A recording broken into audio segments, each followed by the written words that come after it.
Halo, Assalamualaikum warahmatullahi wabarakatuh. Kembali lagi di pembelajaran online Bahasa Indonesia. Bersama saya, Miss Nita Sulistiawati. Kali ini, Miss Nita akan membahas pelajaran Bahasa Indonesia untuk kelas 7, khususnya di materi teks deskripsi.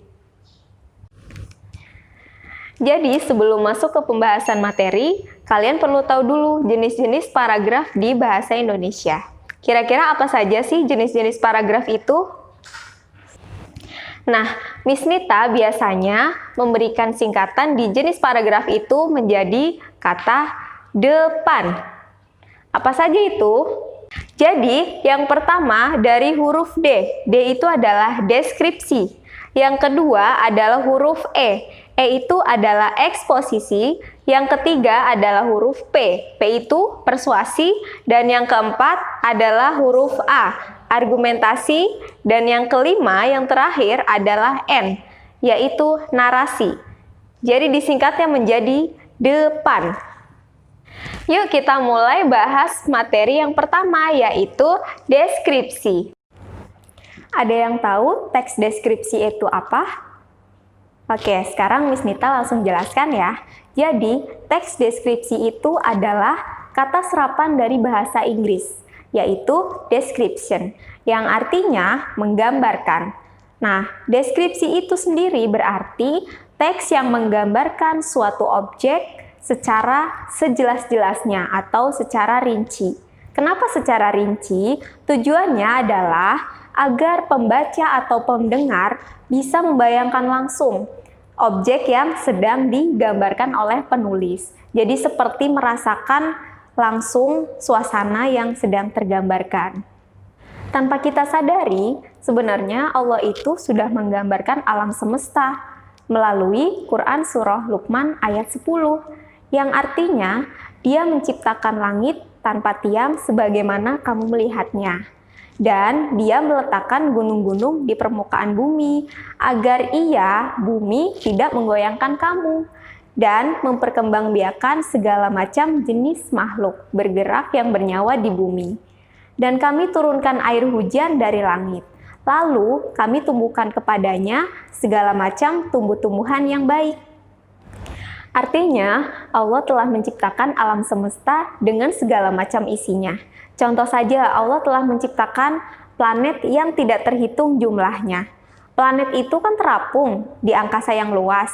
Nah, dalam ayat ini dijelaskan bahwa langit itu tanpa tiang sebagaimana yang kamu lihat. Artinya sebenarnya langit itu memiliki tiang. Tiang di sini berarti satu kekuatan yang dapat menopang segala yang ada di langit, sehingga planet tidak jatuh berserakan. Namun, tiang ini hanya dapat dilihat oleh orang-orang yang beriman tentunya. Selanjutnya, Allah juga menciptakan gunung, yang mana gunung itu merupakan pasak yang dapat mengokohkan permukaan bumi, agar bumi itu stabil, tidak berguncang sehingga makhluk hidup yang tinggal di sana akan merasa tenang. Selain itu, Allah juga menciptakan binatang yang tidak dapat dihitung jumlah dan jenisnya. Semua binatang yang diciptakan itu memiliki manfaat dan faedahnya masing-masing. Namun, manusia kadang-kadang tidak sadar membunuh binatang yang akhirnya timbullah kerusakan pada alam ini. Yang terakhir, dijelaskan bahwa Allah itu menciptakan hujan. Hujan itu berasal dari awan yang dihalaunya ke suatu tempat tertentu, kemudian membasahi permukaan bumi. Dengan hujan, tumbuhlah segala macam tumbuhan yang beraneka ragam, dengan keindahan dan banyak manfaatnya. Dari gambaran dari firman Allah tersebut, tentunya kita akan lebih tahu dong penggambaran alam semesta itu seperti apa, dan tentunya kita harus selalu bersyukur atas nikmat yang telah Allah berikan. Oke teman-teman, setelah kita mengetahui pengertian dari teks deskripsi itu apa, kemudian kita akan lanjut ke subbab selanjutnya, yaitu ciri-ciri teks deskripsi. Kira-kira apa saja sih ciri-ciri teks deskripsi itu? Yuk kita simak. Adanya ciri-ciri teks deskripsi sebenarnya dapat mempermudah kita dalam mengenal jenis dari sebuah teks deskripsi. Berikut adalah ciri-ciri dari paragraf deskripsi. 1. Menjabarkan atau menggambarkan suatu objek seperti benda, tempat, atau suasana tertentu. Yang kedua, melibatkan panca indera. Panca indera itu apa saja sih? Di situ, panca indera yaitu meliputi penglihatan, pendengaran, pengecapan, penciuman, dan perabaan. Yang ketiga, memaparkan ciri-ciri fisik dan sifat objek tertentu seperti ukuran, bentuk, warna, dan kepribadian secara jelas dan terperinci. Yang terakhir, banyak ditemukan kata-kata atau frasa yang bermakna kata sifat atau keadaan. Selanjutnya, Miss Nita akan membahas struktur teks deskripsi. Struktur teks deskripsi ini memiliki 3 bagian. Yang pertama adalah identifikasi. Yang kedua, klasifikasi. Yang terakhir adalah deskripsi. Kita bahas mulai dari identifikasi dulu ya. Yang pertama, identifikasi, yaitu bagian yang membahas topik yang akan disampaikan. Pada tahap ini, penulis mulai menentukan identitas dari objek yang akan dibahas, misalnya benda, lingkungan, atau peristiwa dan tempat lainnya. Struktur yang kedua, klasifikasi. Pada bagian ini, penulis mulai menentukan penyusunan kalimat dalam sebuah kelompok yang memiliki aturan dan sesuai dengan kaidah, serta standar yang telah ditetapkan. Teks yang dibuat secara sistematis ini bertujuan untuk membuat penulis lebih gampang dalam menulis gagasan yang ingin disampaikan. Struktur yang terakhir adalah deskripsi.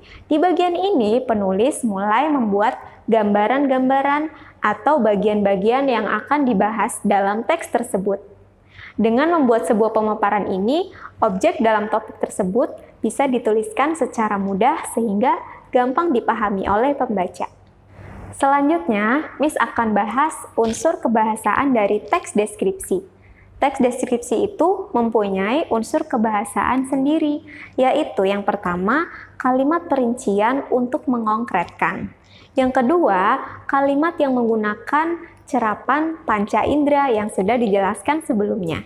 Yang ketiga, peluluhan bunyi KTSP pada kata dasar yang mendapat awalan me. Nah, di pembahasan ini, Miss sudah buatkan video di sebelumnya. Nanti Miss akan cantumkan di deskripsi ya untuk linknya. Yang keempat, sinonim. Sinonim itu adalah persamaan kata. Yang kelima, ada kata umum dan kata khusus. Pembahasan yang terakhir yaitu jenis-jenis teks deskripsi. Jenis-jenis teks deskripsi itu ada 3. Yang pertama, teks deskripsi subjektif. Yang kedua, teks deskripsi objektif. Yang ketiga, teks deskripsi spasial. Nah, dari ketiga ini akan dijelaskan satu persatu. Yang pertama, teks deskripsi subjektif. Itu merupakan suatu teks yang penggambaran objeknya berdasarkan atas kesan yang dimiliki oleh penulis. Yang kedua, teks deskripsi objektif. Nah, pada teks ini dituliskan mengenai penjelasan objek yang digambarkan apa adanya, berdasarkan keadaan objek yang sebenarnya, sehingga pembaca dapat membayangkan keadaan tanpa ada penambahan opini dari penulis. Yang ketiga, teks deskripsi spasial. Teks ini, objek yang dijelaskan hanya berupa benda, ruang, tempat, dan lain sebagainya. Sekian pembahasan teks deskripsi kali ini. Jika ada yang ditanyakan, silakan tulis di kolom komentar ya. Bagikan sebanyak-banyaknya agar pembahasan ini dapat bermanfaat bagi yang lainnya juga. Terima kasih. Wassalamualaikum warahmatullahi wabarakatuh.